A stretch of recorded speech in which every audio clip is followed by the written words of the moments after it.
Okay, welcome everyone. Thank you for joining us this evening. My name is Michaela Zerkes. I use she, her pronouns, and I'm the executive director with Brooklyn for Peace. We'd like to begin by taking a moment to acknowledge that here in Brooklyn, we are on the seized and occupied territory of the Lenape people, who took care of this land for generations before they were removed by genocidal violence. So wherever we are, I invite us to pay our respects to those who came before us, their elders past and present, and consider the legacies of displacement, migration, and settlement that enable us to be here today. Let's also please take a brief moment of silence to honor the many lives lost in the past few years to COVID-19, police violence, poverty, racism, the climate crisis, and so much more.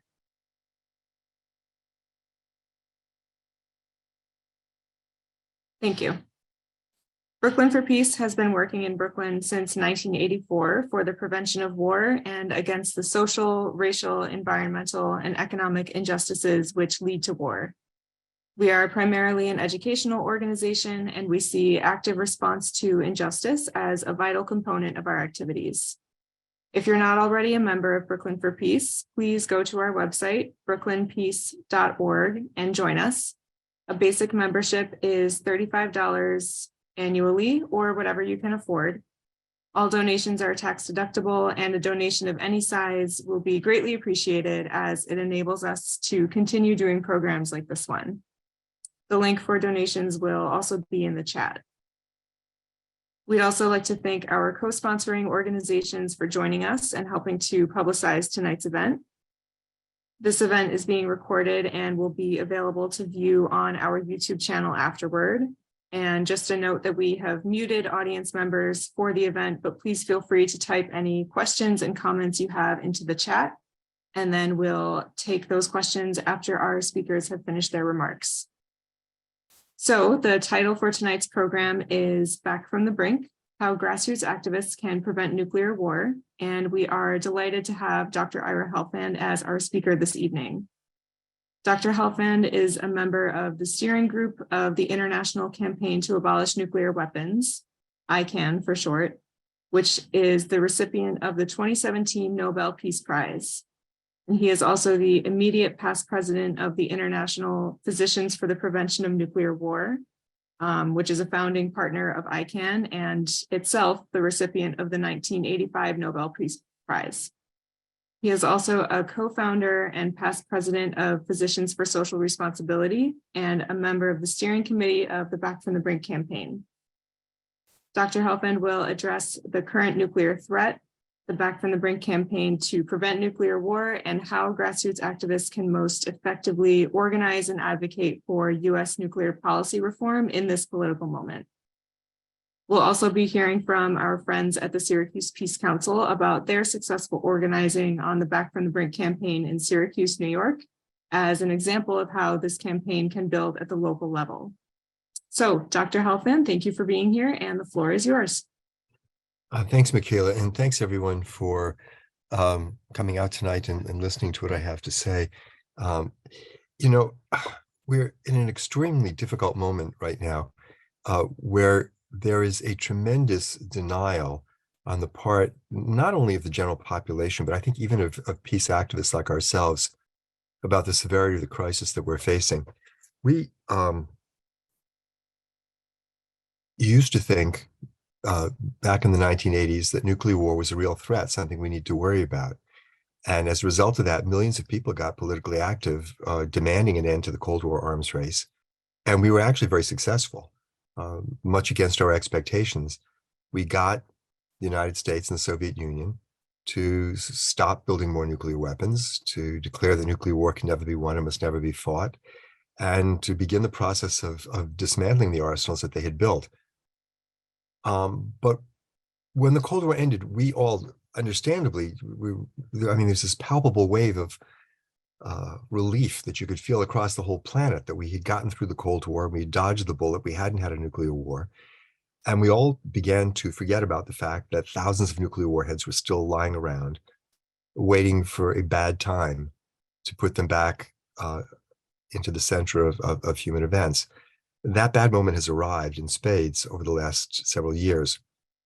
And the Russian invasion of Ukraine last February, I think was just the final step in revealing to us how dangerous the current situation has become. Clearly, that invasion and the flood of nuclear threats that Putin has unleashed since the invasion have made it almost impossible in a kind of abstract intellectual way to continue to deny that nuclear weapons are a real and present danger.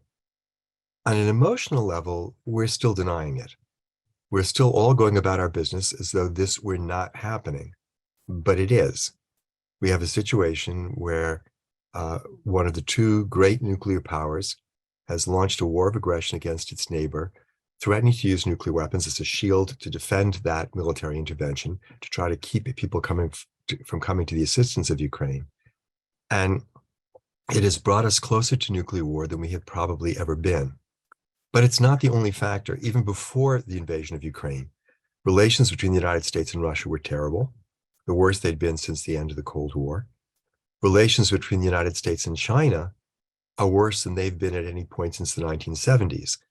We have to understand that we are also headed on a collision course with another major nuclear power in the relations between the United States and China. And clearly the dispute over what should happen to Taiwan could easily become a flashpoint for a nuclear war between the two largest economies in the world. In addition to that, the situation on the Korean Peninsula is as dangerous as it has ever been. There have been, a large increase in missile tests over the last few months. There have been reports that the North Koreans are preparing another nuclear test. Whatever the exact details of what they are doing, this is clearly a very volatile and dangerous situation. And then there's South Asia, which is the area that I worry about the most, and it gets the least attention here in the United States. But India and Pakistan have gone to war 4 times. They almost went to war again twice in 2019, just 4 years ago. And if they go to war again, it is almost certain that this war will escalate to the use of nuclear weapons with catastrophic effects in South Asia, but also across the planet, as I'll talk about in a few minutes. In addition to these 4 sort of geopolitical flashpoints, there are 2 other factors which are dramatically increasing the danger of nuclear war.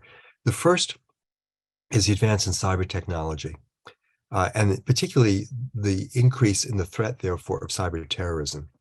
We used to worry primarily that a terrorist group might get hold of one nuclear weapon, probably a smallish one, Hiroshima-sized, and use it to attack a city, quite possibly New York, but also, Washington, Moscow, Tel Aviv, Bombay, London. That's still a danger. But the greater threat is that a terrorist group could carry out a cyber attack, hack into the command and control systems of the nuclear arsenals of one or more of the nuclear weapon states, and either directly launch their weapons or create a false alert, convince the country being hacked that it is being attacked with nuclear weapons, and trick it into launching its own arsenal in response to this non-existent nuclear attack. This is an absolute nightmare for the people who are responsible for cybersecurity here in the United States, and I'm sure in the other nuclear weapon states as well. US military computer systems get hacked into hundreds of times a day. The offense in cyber terrorism always has the upper hand because the defense never knows what the next attack is going to look like. And it's really only a matter of time until something really bad happens in this realm.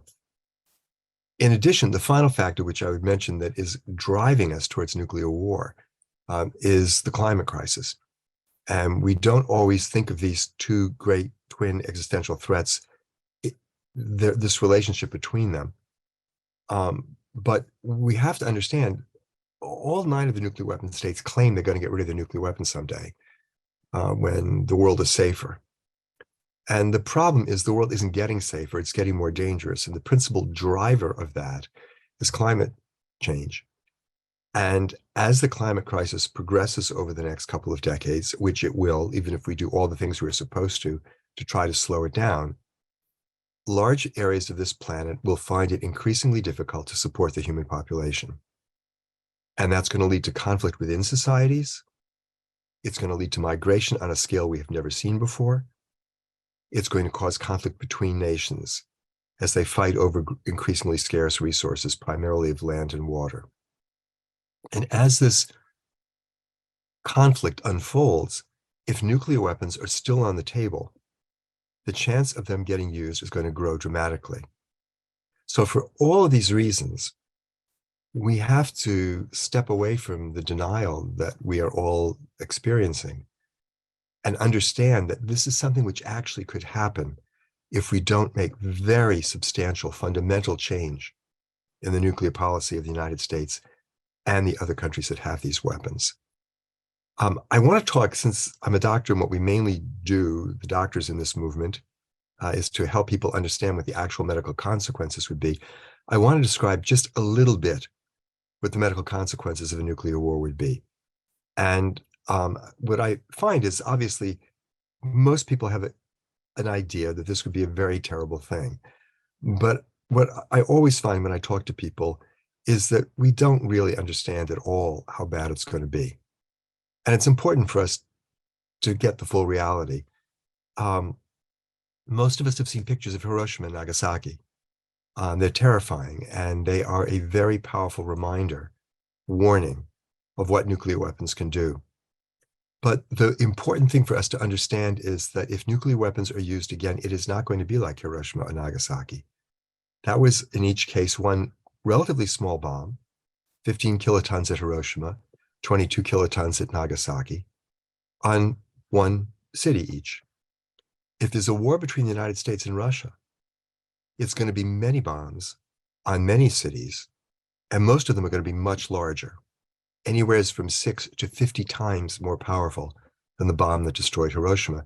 Now, we don't know the exact targeting strategy of either the United States or Russia, but people who I think have a good idea of what that strategy might be are pretty clear that a major city, certainly a very large major city like New York, is probably targeted with anywhere from 10 to 15 to 20 and possibly more nuclear warheads.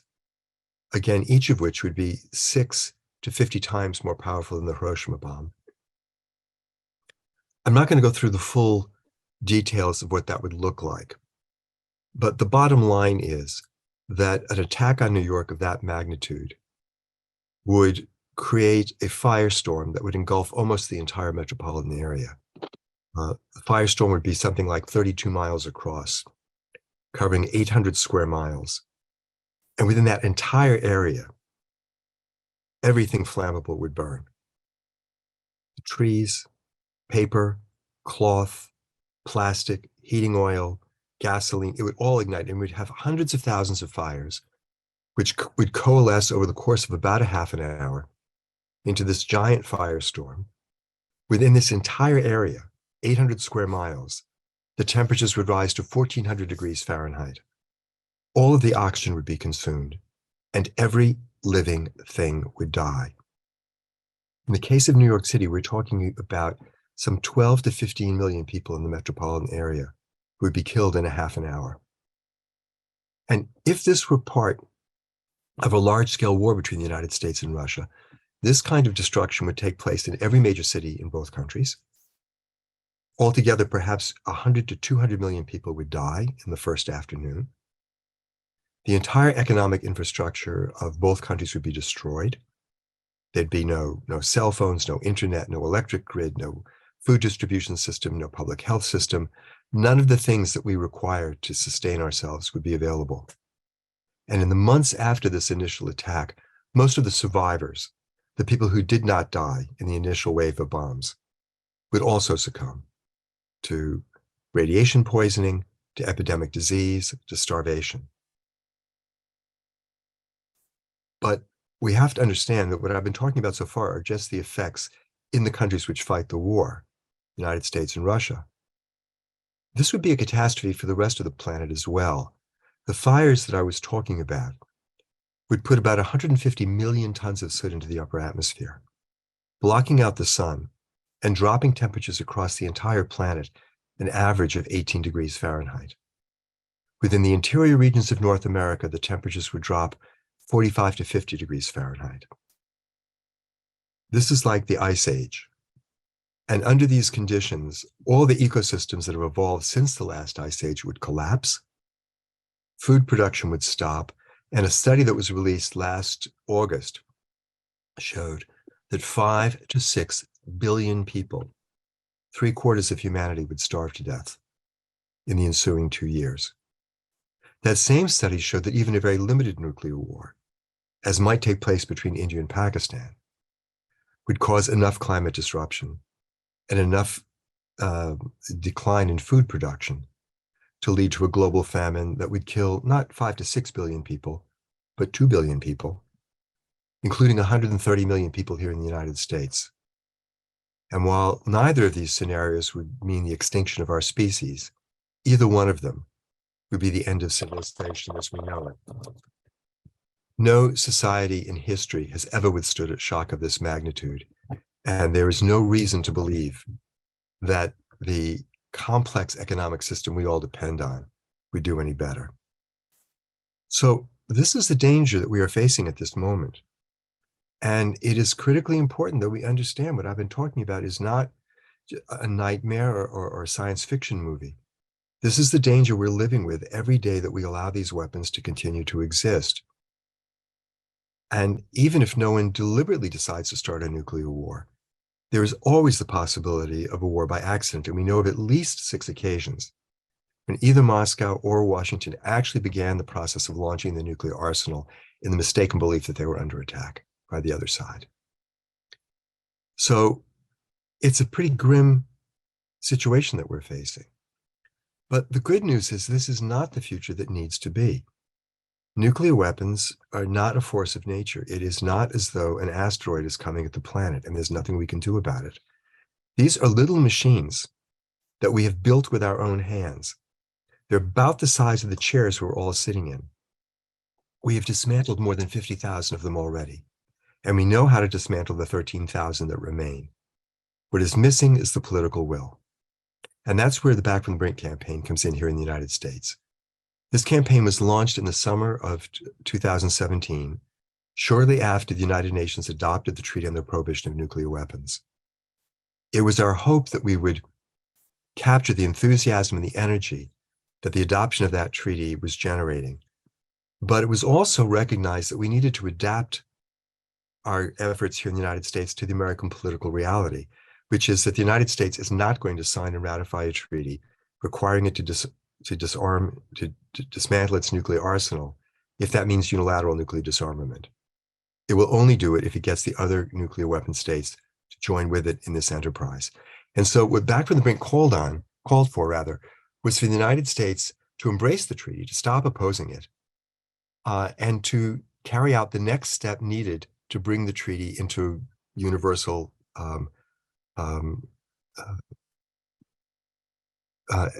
entry into force. And that would be to have the United States initiate negotiations with the other 8 nuclear-armed states for a verifiable, enforceable, time-bound agreement to eliminate their nuclear arsenals. We also called on the United States to adopt 4 interim measures that would lessen the danger of nuclear war while these negotiations proceeded and would give some momentum to the process. We asked the United States to adopt a no first use policy, to end sole presidential authority, the situation where the president alone, without anybody else having a say, can start a nuclear war, to take the weapons off air trigger alert so they can't be launched by a terrorist attack, and to abandon the plan to spend $1.7 to perhaps $2 trillion enhancing every aspect of the nuclear arsenal. We modeled the campaign on the Freeze campaign of the 1980s. That is to say, we took this prescription of what U.S. nuclear policy ought to be and started bringing it to cities and towns, faith groups, other kinds of non-governmental organizations around the country to get them to endorse it, as similar groups in cities and towns endorsed the Freeze back in the 80s. And at this point, the campaign has really grown very dramatically. There are over 300 NGO-type organizations which have endorsed the campaign, including major environmental groups like the Sierra Club, the NRDC, a number of major national faith communities, the Episcopal Church, the Pax Christi movement within the Catholic Church, the Presbyterian Church, the Methodist Church, the Reconstructionist Jewish movement, the Islamic Society of North America, the Unitarian Church, the Congregational Church. We've gotten many local organizations to endorse it as well. And actually, if Brooklyn for Peace hasn't formally endorsed it, that would be one very simple thing that you all could do to formally join the campaign.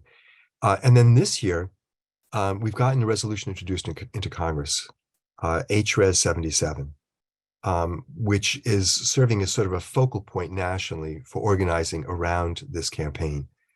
It was introduced by Congressman Jim McGovern from Massachusetts. It now, as of today, has 14 co-sponsors. We are hoping to get a companion resolution entered into the United States Senate. And perhaps the most effective thing that people can do at this point, because I think will give the most momentum to this campaign, is to get their members of Congress to sign on as co-sponsors of this resolution.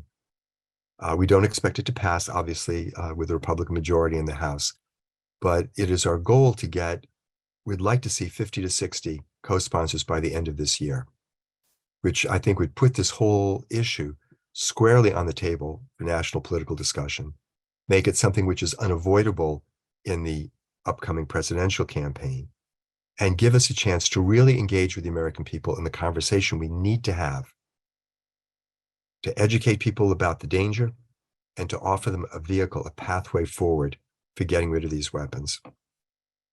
So I'm really delighted about the chance to have spoken with you this evening about this campaign, and I would, at the appropriate moment, would be happy to take any questions about what it is that people can do further to try to build support for this nationally. Thank you.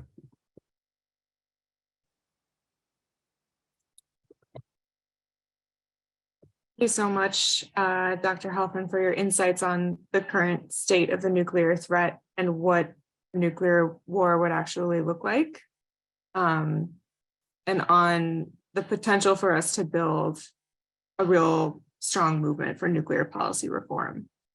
I want to introduce two wonderful dedicated activists from the Syracuse Peace Council, Hughes and Margrit Diehl, to talk a little about their success in building Back from the Brink in Syracuse. So Margrit and Don, I will pass it to you.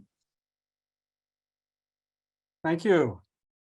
I'm going to go first, and then Margrit will join in. Both of us are on the Nuclear Free World Committee, which is part of the Syracuse Peace Council. And we have a little slideshow.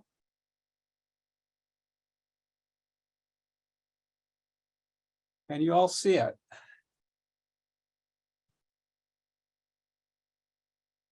Yes, we can. Okay, great. Yep. Okay, so the Syracuse Peace Council is what was formed way back in 1936 by Quakers and other folks that were alarmed by the growing threat of war in Europe and Asia. It is the longest continuously active peace organization in the United States. We've been working against nuclear weapons for longer than any of us who are currently alive can remember, so a long time. SPC was organized, or is organized, into several committees. That's where Michaela used to work. And we focus on specific areas of peace and justice. Ours is the Nuclear Free World Committee, affectionately known as the NFW Committee. We are also affiliated with Peace Action of New York State. So as Ira mentioned, we have been working on getting local groups and local politicians to endorse Back from the Brink. What we do, our method is typically to arrange a meeting on good old Zoom and make a presentation more expanded than what you'll see here. Right. Yeah, go ahead. Yeah, we have put together now a really good PowerPoint that's we find very effective. And before the pandemic, we met in person with our legislators and with various groups and gave them a presentation. Then it went to Zoom, which has perhaps enabled more people to participate. But I want to point out that, when we go to our elected officials, they're busy. They say how, we don't vote on this. This is not our issue. And we are very strong in pointing out to them that, first of all, if there is a nuclear war or that we wouldn't be around anymore. The planet would be destroyed, as Dr. Helfand has described.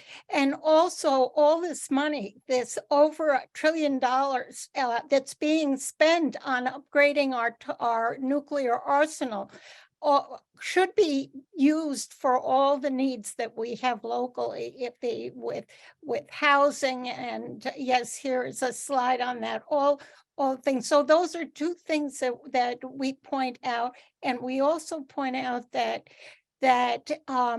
we are trying to build grassroots support to bring to Congress, to show Congress that people really are concerned about this issue. Done. Okay, great. So I'm just going to go back to this slide. This shows you a list which is continually growing of local community organizations who we've met with and who have signed on to endorse Back from the Brink. And then on the left-hand side are politicians. Some are statewide. We have New York State senators. We have one woman from the New York State Assembly. And in 2020, we engaged with the mayor of Syracuse, Ben Walsh. And we had just a wonderful meeting with him. We brought on a bunch of representatives from our sponsors, sponsoring organizations. Everyone brought their own perspective on why Back from the Brink is important to support. And by the end of the meeting, he said, yeah, this is a no-brainer. I'll sign on. So this is the event that we had. This is the City Hall in Syracuse. And he is at, I'm not sure who's at the mic actually, but yes, he is. That is the mayor. Approaching the mic. Diane Swords is on the left and Ben Walsh is being introduced. This is August 6th of 2020, the 75th anniversary of the bombing of Hiroshima. Right. And the Common Council also signed on. The Syracuse Common Council endorsed. Correct. And you can see we have a whole variety of displays that talk about the horrors of nuclear war. There's and the alternative of peace. Right. Inside. What we also were doing, this one was held at City Hall, and it was a commemoration of Hiroshima and Nagasaki, but we also, as we go to our state elected officials, we held a rally and press conference. It wasn't quite as elaborate as this, but in front of the state office building. And we also approached the county legislature and did the same thing. And we did a big rally in front of the federal building, actually. And we, in fact, just a few weeks ago, met with the aide of our local congressman, who is a Republican, and we haven't heard back yet. The aide was very receptive, but I have to admit we're not too hopeful. But he was receptive. He was receptive. So last I saw from the website, we have 75 municipalities and states that have endorsed Back from the Brink. And Syracuse is over there on the right-hand side. Here we are. City of Industry. The industry is long since gone. Um, It's the Salt City. we're the Salt City, right? There's a whole long story there. Yes. But we've joined some other large cities. New York, as is typical of New York, has followed its own unique path. You've seen this slide, Right. and this is just one of the things that we show to folks just to remind what the horrors of nuclear war look like. And this is, of course, this is from Hiroshima. And this shows where Hiroshima is. Here's the Hiroshima bomb. This is the explosive power in kilotons compared to many of the modern warheads that are coming from submarines or land-based or dropped the old-fashioned way from bombers. So, and I want to mention that we did meet with representatives from Senator Schumer's office and Senator Gillibrand's office. That took place in the fall. And they were very receptive. And we also sent them the PowerPoint that we show. We hope that they shared the PowerPoint with the senators. I think there's a lot of information in there that perhaps not even they are aware of. In fact, we could send it to Michaela, right? Our latest PowerPoint, Don? Oh, absolutely. Yeah, we could share that. Would give you an idea of what we use to convince people. I have to say also that when Dr. Helfand came to Syracuse a number of years ago and talked, that's what inspired our committee to really focus on Back from the Brink. And we feel it's been so important. And this campaign is a very good campaign. And it's very reasonable because, you know, to say, well, we have to get rid of nuclear weapons, that's not going to happen. But these interim steps, these goals, such as no first use and getting the bombs off hair trigger alert, these are things that can be accomplished, you know, step by step. Yes. So I think that's what we had to say, right, Don? Yeah, I would mention on that note that the no first or the eliminating sole use, sole presidential use was just reintroduced in Congress. I think it was last week. Yes. Markey and the Markey-Liu bill.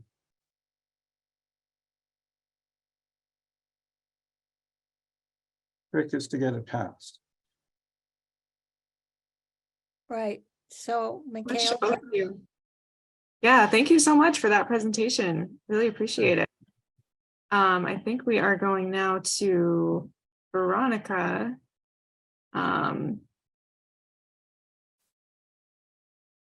Veronica, are you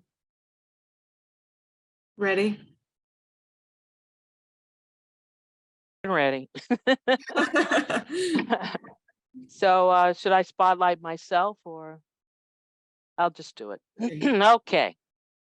First of all, I want to thank Dr. Helfand for that powerful and informative presentation, as well as Margrit and Don of the Syracuse Peace Council for sharing your presentation, as well as this Back from the Brink campaign. It was very insightful and I learned a lot. And, you know, I think we will be able to post you know, your slides and stuff on our website and make sure we help people become more aware of what's happening. So I appreciate all of you being part of the program tonight.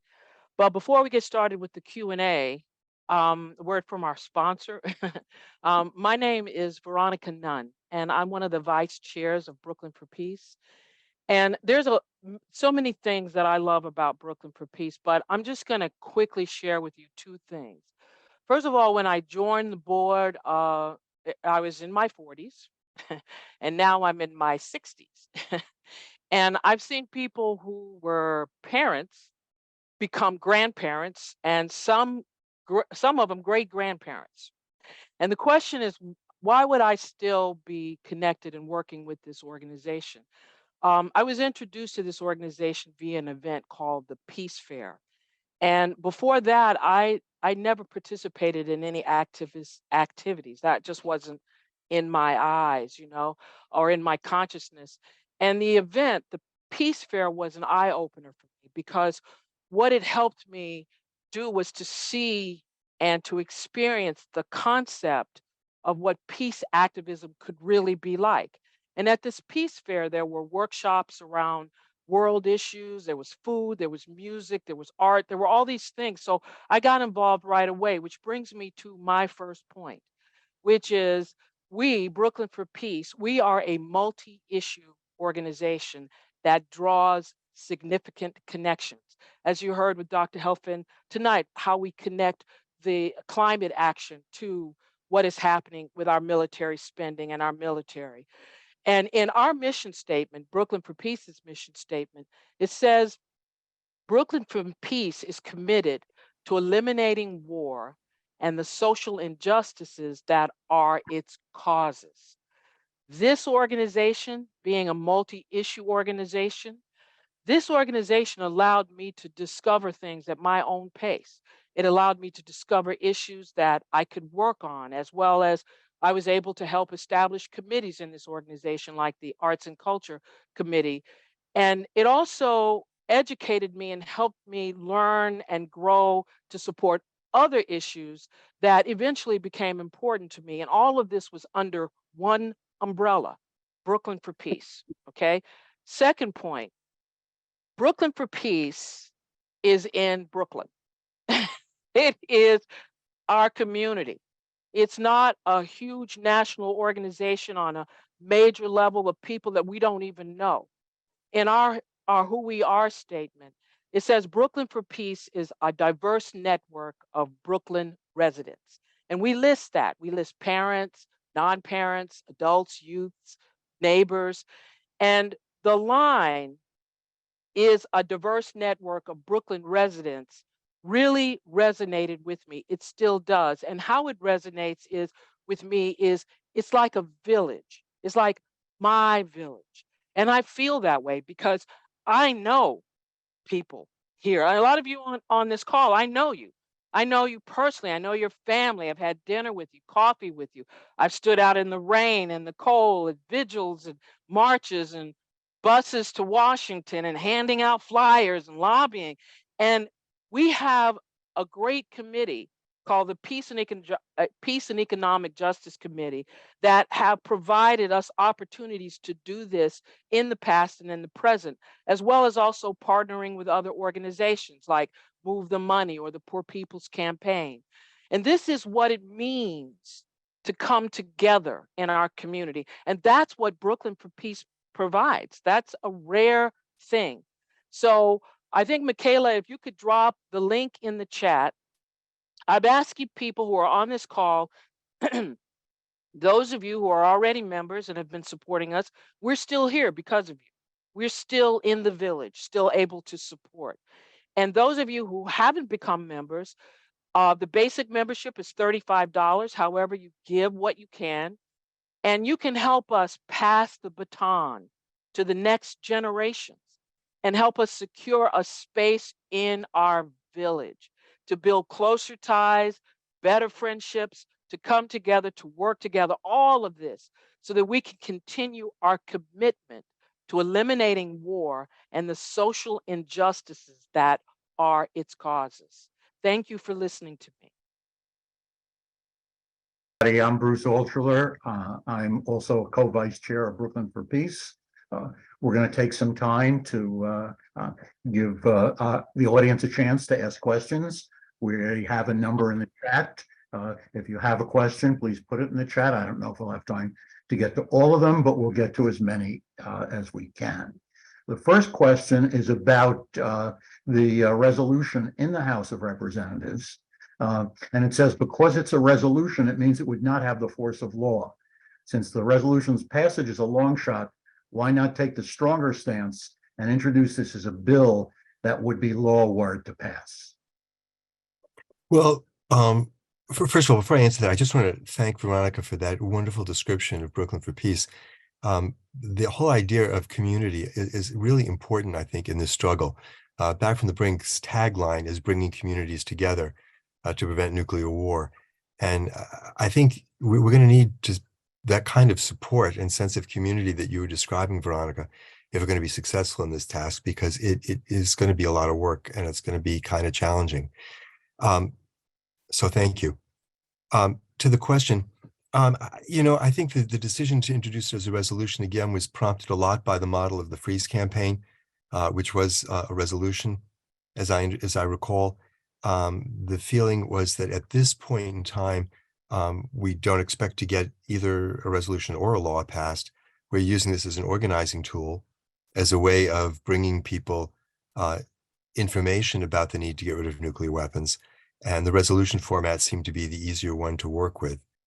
It was also what the congressional people who introduced it wanted to go with, and we feel quite comfortable with that. At the city level, it's also resolutions that we're primarily endorsing, seeking. New York has not passed back from the Brink resolution, and it would be great if it did. Resolutions have been passed in Boston and in Baltimore and in Washington and Philadelphia and Chicago and Los Angeles and San Francisco and Portland and Tucson and Salt Lake City and Des Moines and Minneapolis and St. Paul. In New York, we were going to introduce a resolution, and people who were working on a divestment bill, which was terrific, asked us not to introduce a resolution until the divestment bill could be passed. It has been now, and it would be terrific if Brooklyn for Peace and others in the New York area would bring New York into the large list of major cities which have endorsed this campaign. Okay, this is a question that was partially answered on the chat also, but in any case, the question is, what is meant by nuclear weapons being on hair trigger alert? What would their being taken off hair trigger alert look like? Well, as the answer in the chat indicated, it means that the weapons are sitting on missiles and can be launched in 15 minutes from the time the president decides to do it. All that they need to do is get a launch code, which is why they're vulnerable to hacking. There are several different ways you could de-alert them. What has been done in China until now is that the warheads are simply kept separate from the missiles. They're not loaded onto the missile. They sit in a separate storage site. And so in order to be launched, they have to be transported to the launchers and physically assembled. That's probably the most definitive way of de-alerting. There are other things that could be done, but that's probably the best, because it's also it's the most definitive. It's also easily verifiable by satellite technology by other countries. So that's the kind of thing that we would recommend. The fact that they're on hair trigger alert is a vestige of Cold War military planning, when it was thought that somehow or other it would be a good thing if the Russians launched a surprise attack on the United States, if we could get our missiles off the ground before the incoming missiles exploded. This was tied to very incorrect ideas that somehow we could fight or win or survive a nuclear war. As we now know, it doesn't make any difference if we launch our missiles. Once any side launches a large nuclear attack, the game is over. But in addition, the United States doesn't need to have missiles on hair trigger alert, because we have submarine launch missiles that are essentially invulnerable, that would survive any first attack. So this is a really inappropriate and hard to even understand policy that we have of maintaining the weapons on hair trigger alert at this time. For anybody who's interested, Dr. Helfand has put the information about House Resolution 77 in the chat, so you can take a look if you want to see it in more detail and click it on. Now, while we're waiting for some more questions, let me ask one, and that is the resolution to ban nuclear weapons in the UN. Can you tell us some more about that and how many countries have signed on to that and what its status is at the moment? Yeah, the Treaty on the Prohibition of Nuclear Weapons was adopted at the UN on July 7th, 2017 by a vote of 122 to 1. It is currently signed by, I believe it's 92 countries and ratified by 68 of those 92. Our hope is to get to well over 100 signatures by the end of the year and something in the 70 to 75 range of ratifications. The problem is that the vast majority of the countries that have nuclear weapons or that have close military alliances with countries that have nuclear weapons have not signed this treaty and are not part of it yet. And many of the countries which have signed are relatively small countries which do not have a lot of geopolitical influence. Nonetheless, the fact that this large number of countries has stated that nuclear weapons should be illegal, that they are illegal for the countries that have ratified the treaty, has had a huge impact. And the countries which do have nuclear weapons are very unhappy with this treaty because it's shining a light on them, exposing their failure to take seriously their obligations to get rid of nuclear weapons. And it's doing what it was designed to do, which is to put pressure on the countries which do have nuclear weapons. But the other part of that process of putting pressure on them, on the nuclear armed states, has to be political activity within the countries that have the weapons. And, of the three major powers in the world, US, Russia, and China, it's people here in the United States that have the greatest opportunity to put pressure on their leadership because of our more open political system. This is a question, I guess, for all three of our speakers. Do all of you lobby only the Democratic legislators? It seems like the Republicans would want to survive just as much as the Democrats would. What happens when you lobby Republicans? Yeah, let me just make a quick comment on that. This is a great question. This should not become a partisan issue, and it shouldn't even become seen as a progressive issue. Everybody should want to avoid nuclear war. And in fact, the campaign was endorsed by some very prominent Republicans, most notably former Secretary of State George Shultz before his death a couple of years ago.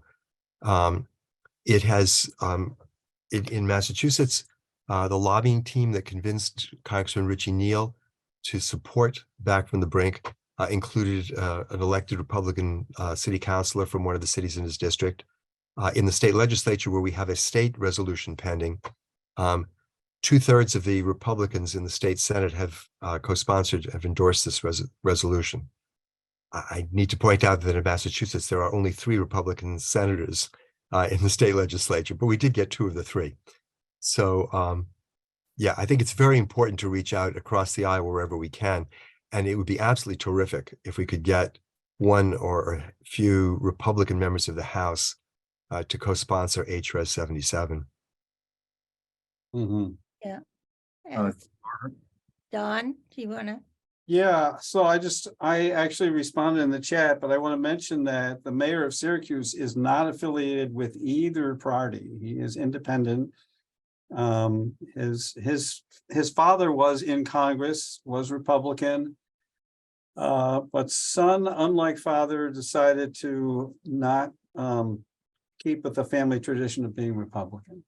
And we have met with our representative, Brandon Williams, Yeah. who is Republican. We have met with other Republicans, so like Ira just said, it should not be a partisan issue whatsoever. It's common sense. And if you look at the fiscal side of things, just from that point of view, that should get the attention of folks that are interested in fiscal conservatism. Okay, well, we have time for one more final question, which is here. It's the questioner wanted to know more specifically how to approach legislators. And the question goes, what should peace lobbyists actually say to the legislatures we lobby? Should we try to scare them by informing them beyond their current awareness? Should we just beg and plead? What tone should we take with them? I think you should scare them. I think that it is clear that the vast majority of people, including people in the high levels of government, do not begin to understand what's going to happen if there's a nuclear war. They're in complete denial about it. And with all the other issues that are competing for their attention, they're not going to pay attention to this unless they are scared. Having said that, I think it's also important to make it clear to them that this is, as I said, this is not the future that must be. We can deal with this problem. And I think it's important to point out to them they have a responsibility. As our elected representatives, they're supposed to make sure that we're safe, and they're not doing it. And this is an important thing that they can do to help fulfill that responsibility. And that's why our PowerPoint that was put together, and Don had a lot to do with all the information that's very clearly and I think very effectively put in that PowerPoint, because as I said before, I think the elected officials really don't know a lot of this, and it is scary, and I think we show that, but also emphasize these steps that they can take with the goals, with the off-air trigger alert and so on. So I think that's what should be emphasized, that they, as you say, Ira, have such a responsibility to pursue this. They can do something, and they have to do something. Okay, well, thanks very much. If I could just add that if you're talking to local elected officials that are going to be kind of maybe dismissive that this is a federal issue, we have nothing to do with this, point out the monetary connection, because this is sucking up huge amounts of money to keep on the table. And this started in the Obama administration, is to completely replace and overhaul the nuclear arsenal. Just the land-based missiles were spending $100 billion to build 600 more of these things, new ones. Right, and Don also showed what that was for each citizen. Isn't that what you showed, Don? You brought out that information. Actually, when we had a demonstration at the state office building, we put out this representation of a burn barrel. I wanted to have a real burn barrel, but people talked me out of it. And we made some fake $10,000 bills, and we threw them in at the rate of about 1 every 5 seconds to illustrate the rate of that we're spending on nuclear weapons. $10,000 every 5 seconds.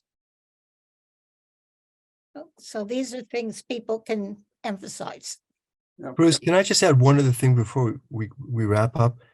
Which is just, I really want to thank Don and Margaret and the group up in Syracuse, which I think has been an absolute model of what we hope will happen with this campaign around the country.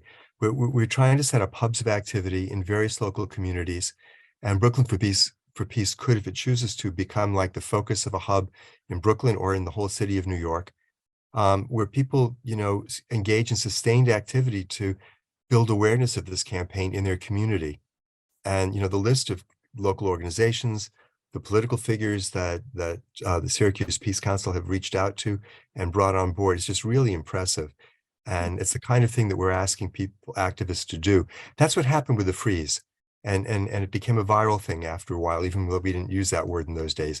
People just started doing this, going out and forming local committees and reaching out to the rest of their community. And, probably an important next step for Brooklyn for Peace, if it wishes to pursue this, would be to form a committee that would sort of look at, in an organized way, reaching out to all the members of the congressional delegation in Brooklyn and in New York City area, possibly looking at introducing a city council resolution and so on. There's a huge amount that could be done. Yeah, I'd add, if anybody in our audience would like to volunteer for such a committee, please let us know, and we'll get things started.